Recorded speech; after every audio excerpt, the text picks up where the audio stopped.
Hey, brothers and sisters from the StarkNet ecosystem. Welcome back to the Stark Cafe. This is Nurstar speaking, your personal Stark barista. And once again, we are ready to delight you with some very special StarkNet content.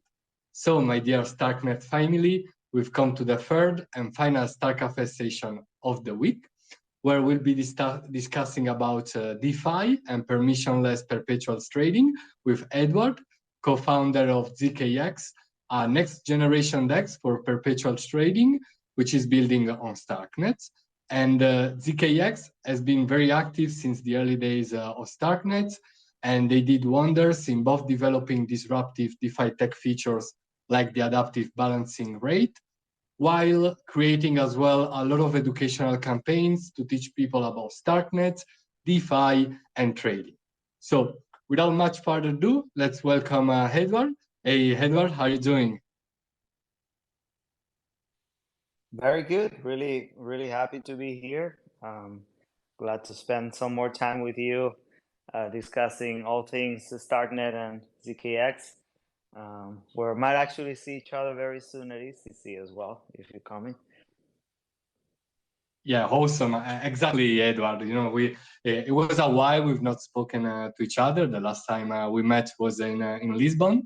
And so I have very good memories about that StarkNet CC. And now we are going to meet again in a couple of weeks. And I'm very excited for that. And well, yeah, Eduard, I mean, would you mind giving us an overview about your background? And obviously, feel free to lead us to when and the reason why you followed the vision behind ZKX, please. Sure. So basically, ZKX, we started building ZKX about 2 years ago. Initially, our goal was to think about how we can democratize access to yields around the world and how we can make trading of any asset universal. And there's obviously quite a few challenges attached to that. And how are you able to create decentralized access to any asset? It's quite a big challenge, as we quickly discovered. And probably the first question that we asked ourselves is, how do we scale such a solution and such an exchange? And for us, the answer was to look around ZK rollups. And as you all know, ZK rollups utilize ZK proofs to scale and verify that the computation is done correctly. And that gives you a whole world of possibilities in terms of scaling. And obviously, StarkNet is one of the leading ZK rollups. And for us, it was a no-brainer to start working with the Starkware team. They are probably some of the brightest minds in the space, and they've been doing it for a long time. So yeah, that was our first decision. And our second decision was to kind of embark on the journey of thinking how we can make, a permissionless derivatives exchange that can actually scale on a global basis and that can cater to the real users of DeFi. And I think it's important to note here that, DeFi is quite actually an emerging market story. It is an Asian story. It is a Latin American story. It is an African story. A lot of the users of DeFi and crypto are all over the world, and these users are quite, sensitive to transaction fees. They're quite sensitive to having to, pay 20, 30, 50, $60 in transaction fees on Ethereum. And they're also quite sensitive to onboarding and off-ramping, right? So how you can make it so easy for them to bring their money in, trade, do their, fun experience, and then go and offboard into the real world again. And that's not always an easy task, as we have seen many times over the years. So it was important for us to think, okay, how we can leverage, new innovations like account abstraction to create a very simple experience for the user, and then how we can put the pieces together through cross-chain solutions and other technologies to make it, very, very, very easy and fun for the user at the end of the day. So I would say it's been quite a journey, but we're really, happy that, from our perspective, ZKX is going to be a very innovative exchange with the perspective of offering a very simple and gamified experience We are leveraging account abstraction, so we don't need to depend on, having these crazy experiences of you have to bridge funds, you have to then connect to third-party wallets, and then you have to do some swapping and confirm 5 to 6 different transactions until you can finally trade. All of that is not going to happen with ZKX. It's going to be very simple for the user to create their own account. They're going to own their own account. There's not going to be, it's going to be fully self-custodial, and they're going to have the ability to trade in a very gamified and fun way, which we can go into more detail if you want later. But yeah, I guess that's the introduction. Very inspiring, Eduard. Thanks a lot for sharing that. And yeah, it was very nice to see, very good on my side to see also the how ZKX kept on building and educating its own community for the past 1.5 years so far, if I remember well. And you've been working a lot on very interesting features such as the adaptive balancing rate that we'll be speaking about later on.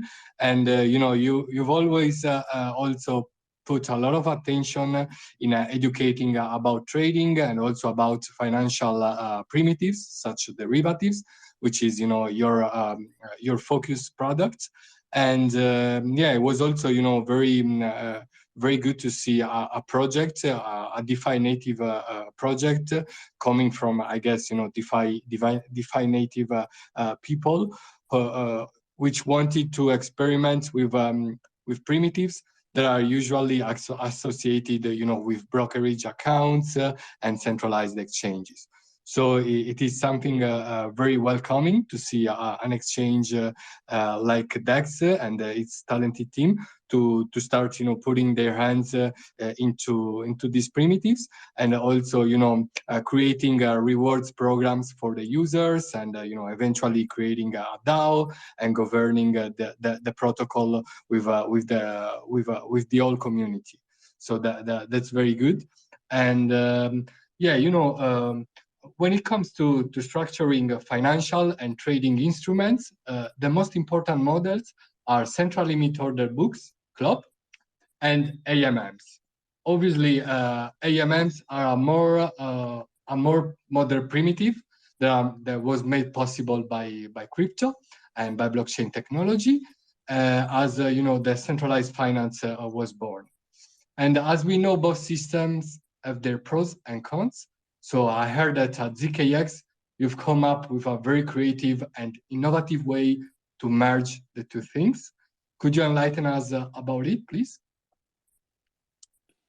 Sure. So I think you did a very amazing intro. You explained it better than myself, a lot of the things that we do. So in terms of the centralized limit order book, that's what you find on many of the centralized exchanges, but also, quite a few of these so-called DeFi exchanges that actually run servers on the background in a centralized way. And there is a reason for that, which is it's very, very difficult to scale a high-speed, high-frequency order book on chain, right? Blockchains are not necessarily designed for speed. They're designed for security, for verification, and so on. So it's a whole different purpose when you're talking about, high-frequency order matching, which is the case of a centralized order book. And obviously, then you have other models which have been implemented quite successfully on chain, like the AMM model or the single-sided liquidity. Single-sided liquidity models, for those who don't know, would be the case of GMX, GNS, synthetics, and so on, which basically just pull the liquidity into a single smart contract. And that liquidity is the entry and exit liquidity for the traders. So for us, none of these models are optimal in terms of capital efficiency and decentralization. The centralized limit order book, as the name says, it's centralized, and there's no clear path towards decentralization in most cases. And the virtual AMM is not really efficient for high speed and high frequency and high volume. So it's very difficult for an AMM model to compete with Binance or Crypto.com or Coinbase. or let alone any of the traditional features and derivatives exchanges. That will be almost impossible. And the same goes for single-sided liquidity. It has a lot of risks inherent to the model, where if the traders have a lot of profits, they can actually draw down the funds and drain the liquidity pool. So the liquidity providers basically have a lot of problems on their hands. So looking at that picture, we quickly realized that, okay, through account abstraction, we can solve a lot of the onboarding problems. We can solve the user experience. But in terms of scalability, none of the current models offer the best, solution for a long-term decentralization of the protocol. And that's where we started working with the DLOB, which is the decentralized limit order book. Now, this is a very complex problem, right? Because you have two aspects to it, which one is how fast can you go in terms of matching order books, orders, and then how can you verify that that is done correctly and in a decentralized way, and keep that in a ledger.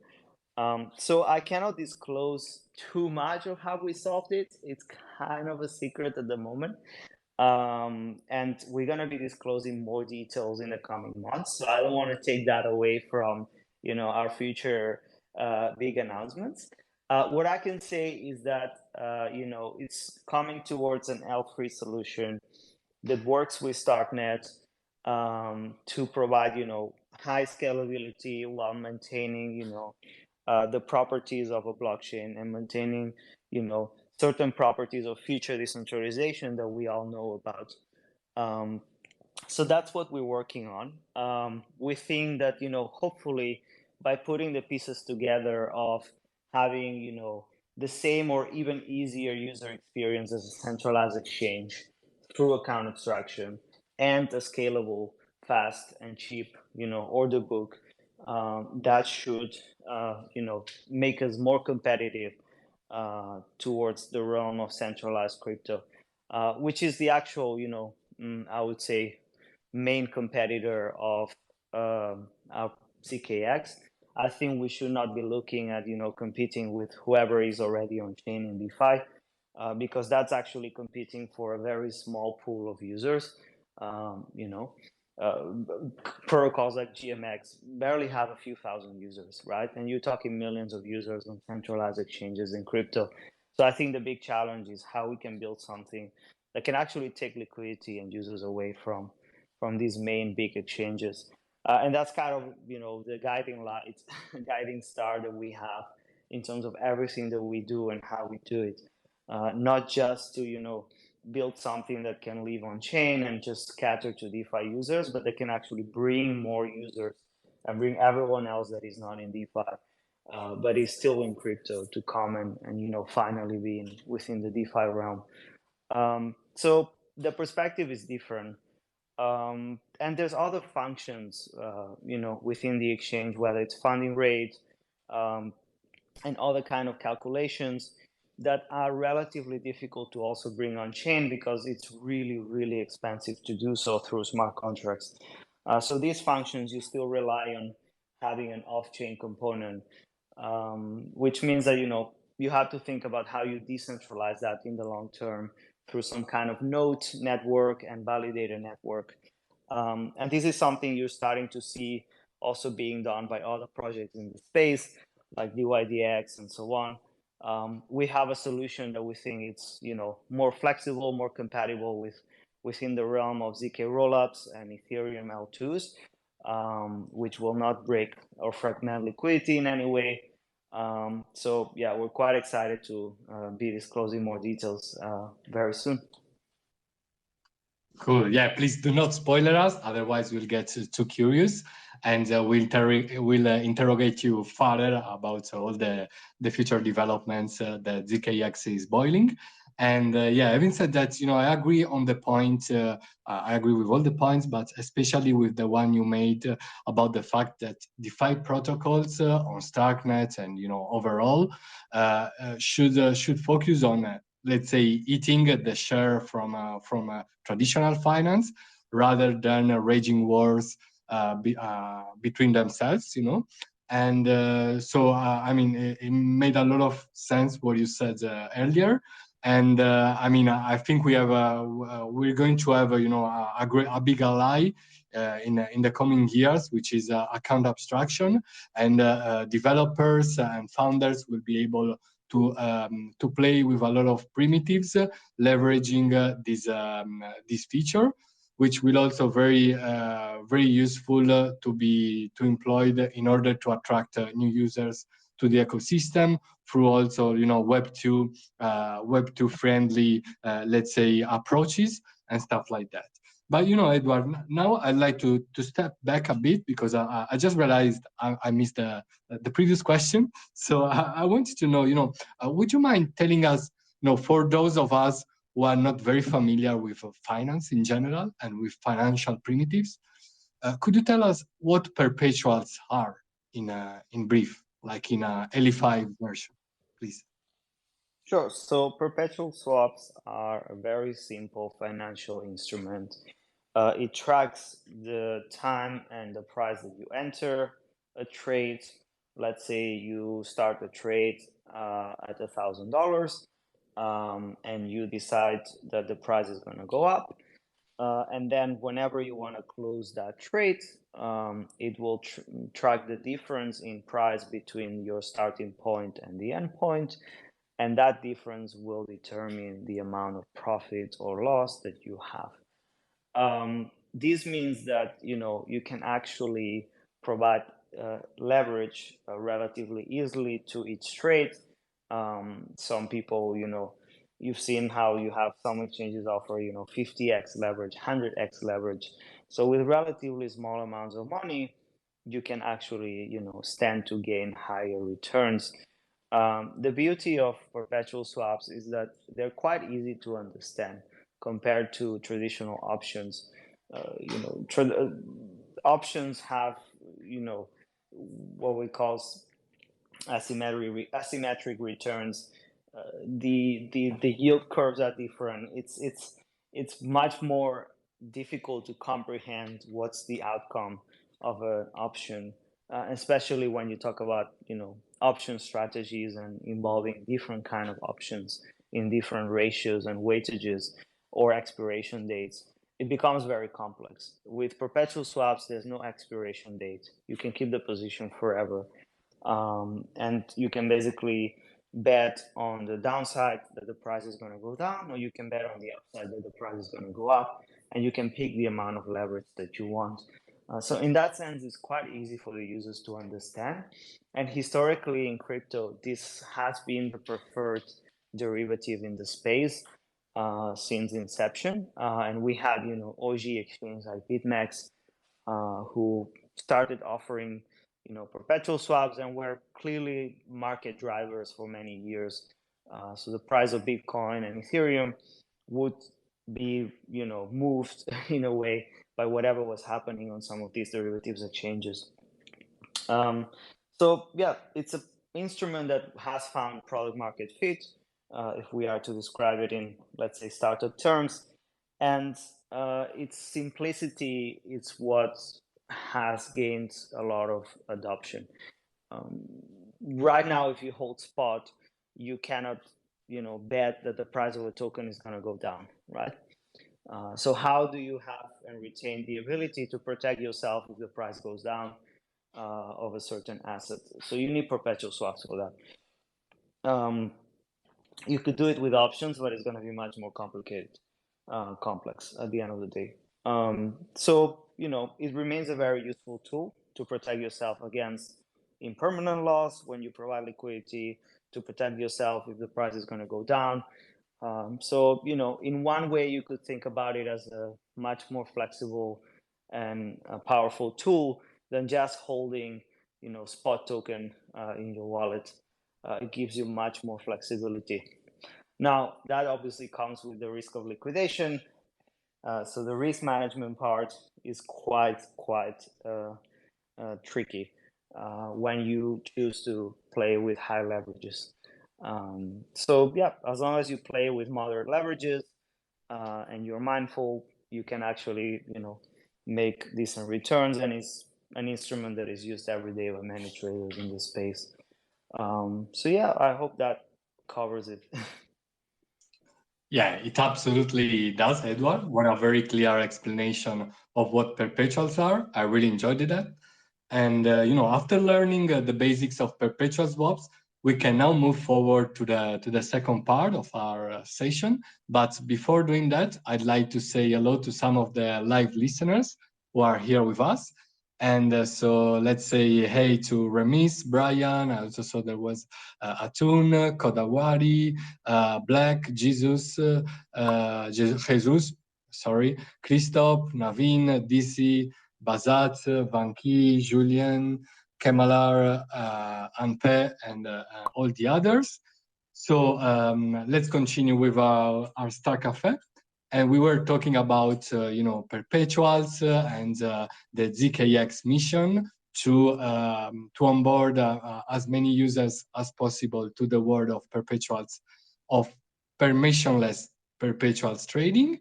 And let's go back a bit to the kind of, let's call it, challenge of hitting some shares out of the centralized players.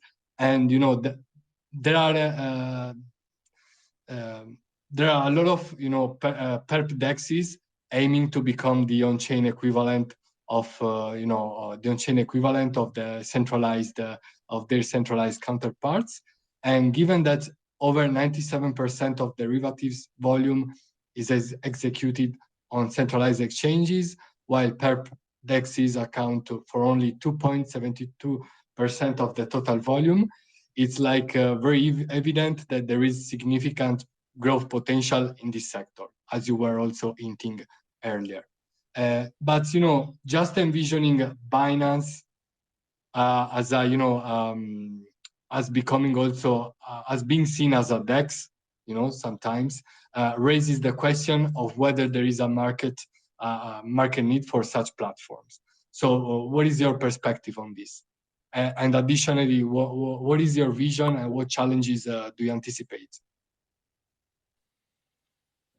So it's we're living in a very, let's say, complex situation for us as builders in the ecosystem, which is everyone was happy with the idea of scalability through L2s, and all of a sudden, we got these, and pardon my French, clusterfuck of liquidity fragmentation. And that also means that for users, it becomes almost impossible to navigate. And yes, some people might say you have bridges and so on, but the reality is, you cannot ask the average user to just, jump from Arbitrum to Starknet and then back to Ethereum and then jump back to some other exchange through which they can actually offboard the funds back to their bank account. That's just, not the normal experience you would expect these days, right? So that begs the question in terms of how we can make this experience better. And yes, the big exchanges, they're gonna try and bring some mirage of decentralization. That's normal, because they got their regulators conversations. They need to pretend that they actually are doing something to be more safe and trustworthy towards the users. But that doesn't mean that they can actually really implement a fully open source decentralized protocol. So that's one question, right? So I think it's more on us as builders right now to solve a lot of these questions over the next few years around user experience and scalability, so we can actually go out there and compete. And this doesn't take into account the fact that regulation will change throughout the next few years and may actually change the environment or the way we do things. And that is a factor that we usually don't account for. But we have seen more and more frameworks through which DeFi is being recognized. The EU's MiCA law actually doesn't cover DeFi. So interestingly, it creates a space through which, if you're truly decentralized, then you can actually live on chain freely for the time being. And some other governments are doing the similar approaches. So there is a space for something that is truly decentralized to exist. And at the end of the day, it's censorship resistant, so it's very hard for anyone to limit its entry and exit. But it still raises the question of, how do you drive these integrations in terms of fiat on ramps, off ramps, in a decentralized way? There's so many questions right now. So it's very hard to predict whether, the user experience is going to be centered around wallets, and then these protocols are just going to be, plugins, or just, services in the backend that are going to be used by these wallet operators, or is it just going to be, centralized exchanges tapping into these different tools, uh, or letting users, have these kind of playgrounds like Coinbase is doing or Binance is doing with their own chains. So it's still a very early nascent moment, I would say, to really, guess or make predictions. What is certain is that, from an ideological perspective, we need to offer, and be able to compete with decentralized solutions. And the demand for trading derivatives is there, that we know, and it's going to exist so long there are, crypto assets. And Bitcoin and Ethereum, they're huge volume drivers in terms of derivatives. All the big whales, all the big institutions, the more they pile into these assets, the more they need hedging, the more they need tools to, protect themselves. And you do that through derivatives. The question is, whether they're going to use their own walled gardens, as we've seen, some of these Wall Street institutions launching their own, regulated exchanges, so they can actually, create their own instruments, create their own derivatives, and trade there in a way that suits them. So, the institutional adoption narrative, I always thought it was a bit of a, kind of false premise, in the sense that there's so much parameters in terms of risk management and in terms of, internal regulatory concerns within all of these firms, that is not that easy for these institutions to start trading and using, a DeFi exchange. It's not that simple. So that's why I think, a lot of the challenge or a lot of the growth comes from users, comes from power users, come from all of these people around the world that do believe in DeFi, and they're actively trading, they're actively participating, and the space there is huge in terms of growth. So, so long there's some responsible approach towards this user where it's safe and trustworthy, and it's not, the crazy things we've seen in the last 2 years, I think there is a lot of space for growth on the retail level. While, the institutional space is gonna, build the tools they need for themselves in a way that it caters to themselves. I don't think that, the merger between DeFi and institutions are going to happen overnight. It's going to take many years. So at the time being, what we can tackle and what we can make sure is that we can offer the best experience for these users that are already on the ground willing to trade with us. And I don't know if I answered your question, but I hope it kind of did some way, somehow. Yeah, you did, Eduard. No worries. And I really liked the point regarding the regulatory environment. That which has been very variable and unpredictable lately, as we all know. And I also agree with the fact that we shouldn't rely on the arrival of institutions. Because most of the times also institutions could also just come, to just take the good of what you did, and transform it into money and just leave the space, let's say. And so as you said, we should focus on creating awareness about a new and more fair financial world, financial system. And we want DAOs and collectives of people from all around the world, and not just in concentrated territories, becoming the new institutions, the collective of the future, something like that. Maybe I'm going to philosophically right now, but you got what I mean. And having said that, let's switch back a bit to the ZKX products. And I wanted to ask you, which measures are you taking in terms of security? As you know, DEXs are often targeted by malicious hackers. And have you already conducted some sorts of audits on your smart contracts? And speaking about smart contracts, have you already written them in Cairo 1.0 or not? So we have. We're actually a couple weeks away of completing the transition to Cairo 1.0. So we're very, very happy about that. Also, we already did an audit for the previous smart contracts, which, doesn't mean that the current smart contracts are going to be, already audited. But it does mean that we gain a lot of perspective on, how we can do things better. And we're going to have a second audit with Nethermind in the coming months to make sure that, everything that we release on mainnet will be audited and cross-checked and double-checked. Something that we also do is test coverage. So we put a lot of time and effort into testing everything in a proper way, as the best practices in Web 2.0. We follow that as well.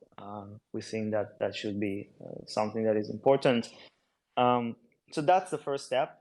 We're now working as well and talking to some of these risk management firms that are in the space within crypto and blockchain, and some of them specialize in doing further analysis for exchanges. So we think there is a space there where we can also bring on board some of these additional partners, which are going to do more of an economic analysis. We have done a lot of internal modeling on the AVR, these different algorithms that we have created to improve funding rate and other elements of a traditional perps exchange. And these models, we want to continue working to verify.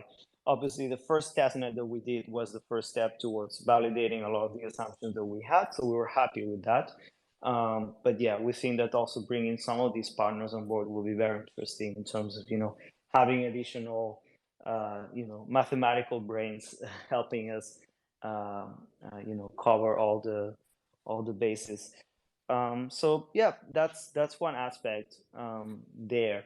The other aspect is, making sure that the accounts are non-custodial and that, the users own the funds.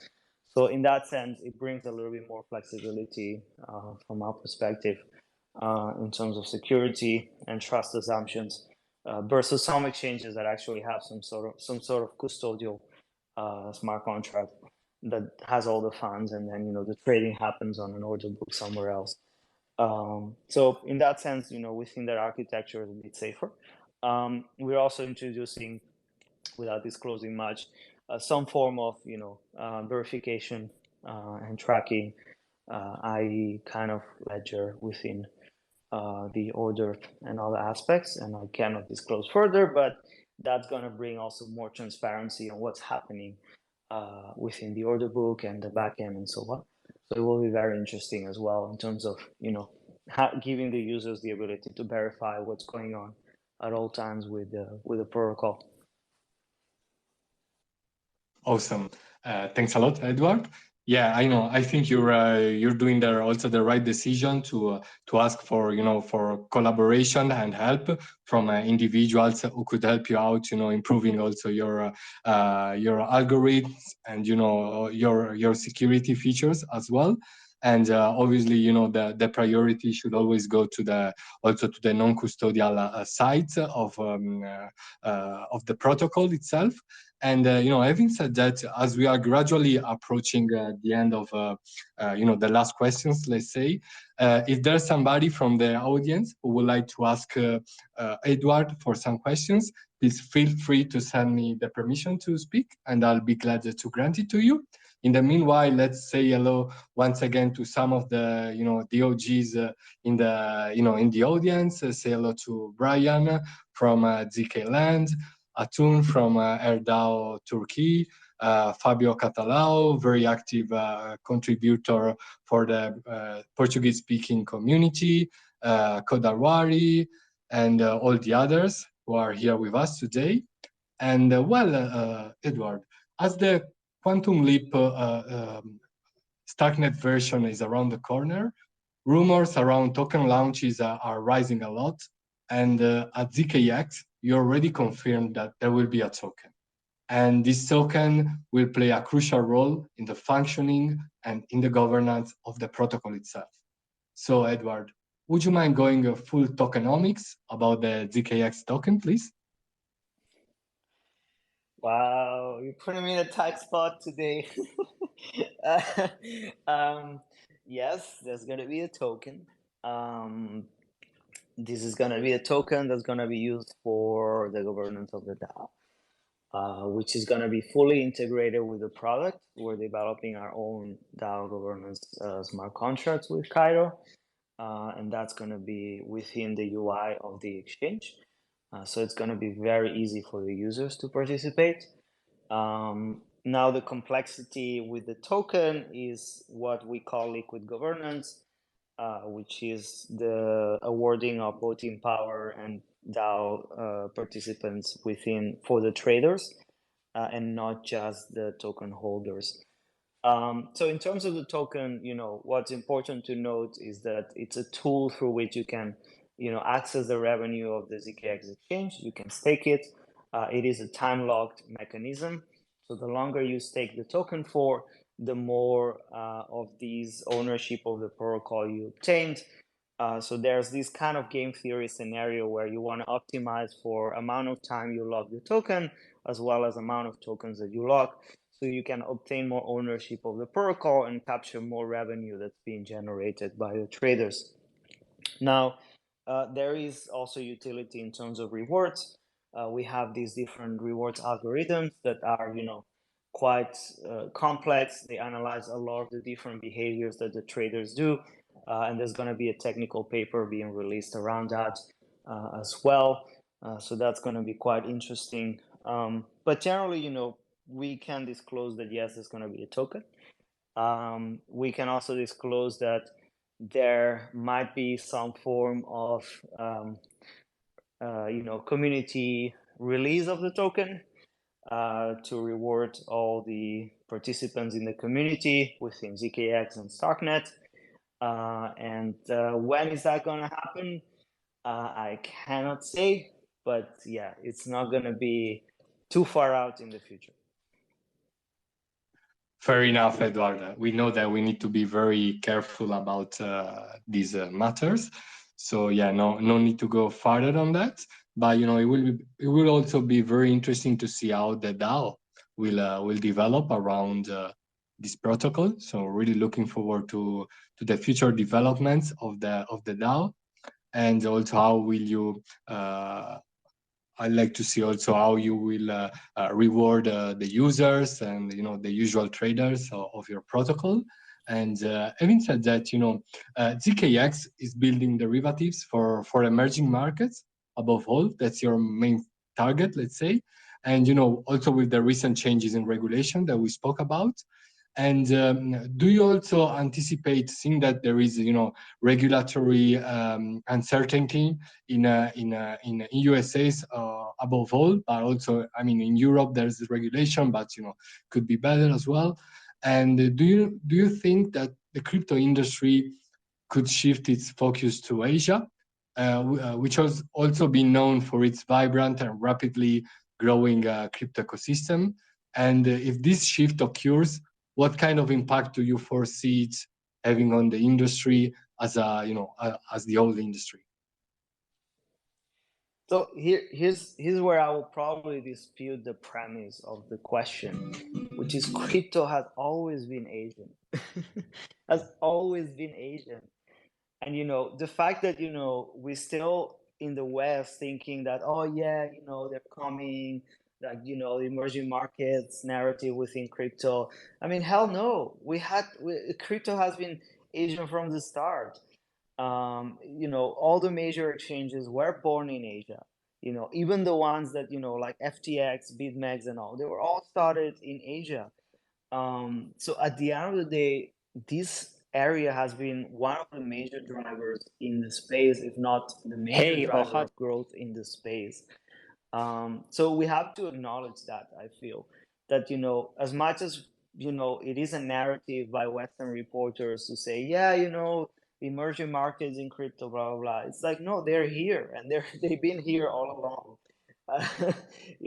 People in Argentina have been using crypto for many, many years. And they're all, there's plenty of OGs from all of these countries that have participated in the development of all the major DeFi protocols that we know of. So in that sense, I would like to say that yes, it's a major growth narrative. And obviously there's more hype now that, Hong Kong is kind of opening its doors again, and Singapore is becoming as well more relaxed again. But in general, crypto has always been in Asia, and Asia has always been a big part of crypto. So we probably, should think more on how we can actually grow and cater to these countries in terms of, onboarding of these users and speaking to them in their own languages. And I feel that's one area where we missed a little bit the beat. Whereas, exchanges like Binance have always, had their Chinese communities. They had their own Vietnamese channels. They had their own local channels and ways to speak to the users in their languages. A lot of DeFi protocols, they're not doing that. And obviously there are some resource constraints, but I think there's a massive opportunity in actually trying to speak to users in their own languages. The way user in Indonesia and the way you speak to them is very different the way you do it in India or you would do it in Nigeria, but there are millions and millions of users there that are willing to actually onboard and start using these tools. But we're actually, still using everything in English and still basing all the communications in English. So there's still, barriers that are on us as a community to solve before we can actually, get down to the level that, decentralized exchanges are in these countries. So yeah, I would say, sorry for the passionate approach to this answer, but I feel that, we have to recognize that the role of emerging markets has always been there in crypto and will probably continue to be there. Yeah, I completely agree with you, Eduard. And I think Asia has always been playing a pivotal role in this technology. And obviously, also numbers speak for themselves. Most of the population lives in most of the global populations lives in areas such as Asia, Middle East, Africa, South America. So it is inevitable that the future of finance will be played there, most of all, at least as a central role. And also there will be a very positive thing for the world, because we need to decentralize power as well.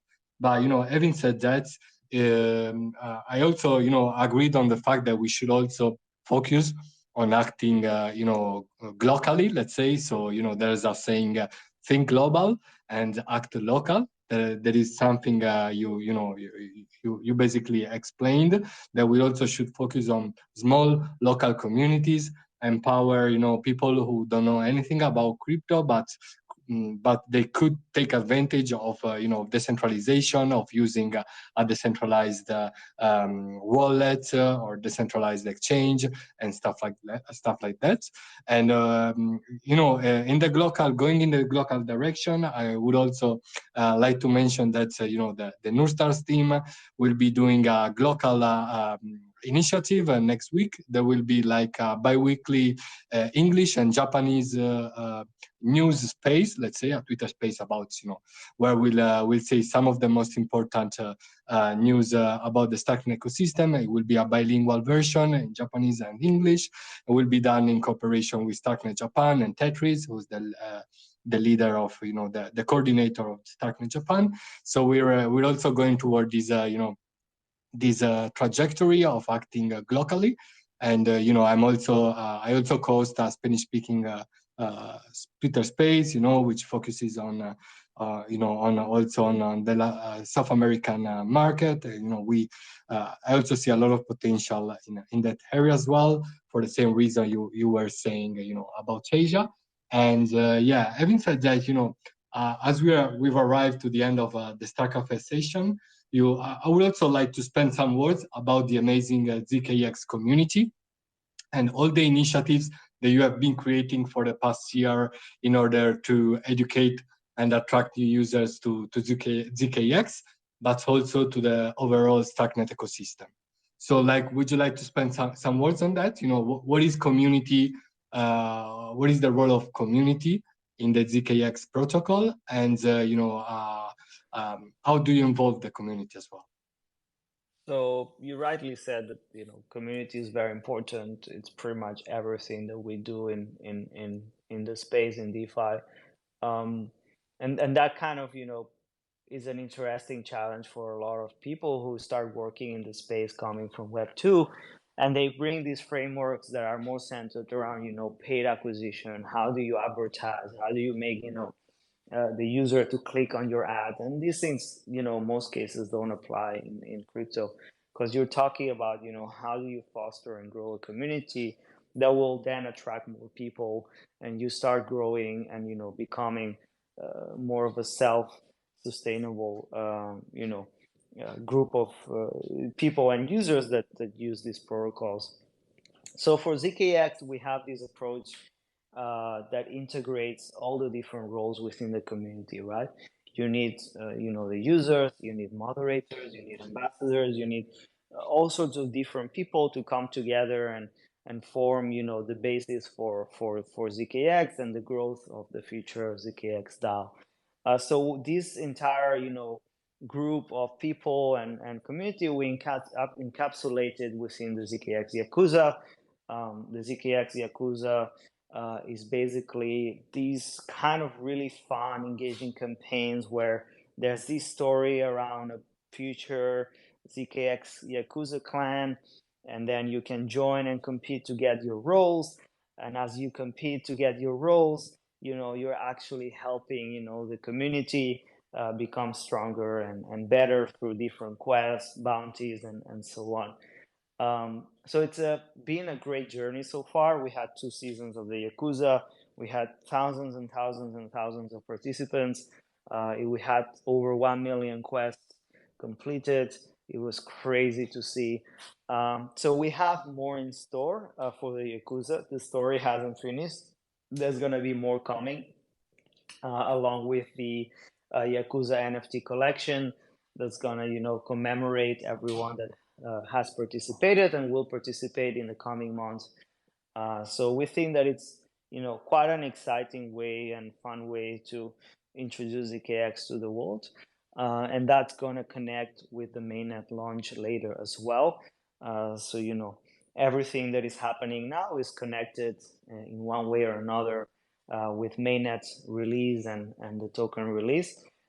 So yeah, it's all one part of a big plan. Very nice, Eduard. I can confirm that the community programs for contributors is very well structured.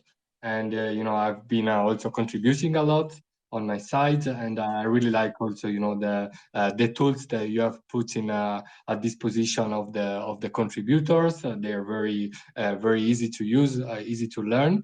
And Eduard, we've come to the end of this Star Cafe. It's been an amazing journey throughout the DEX protocol.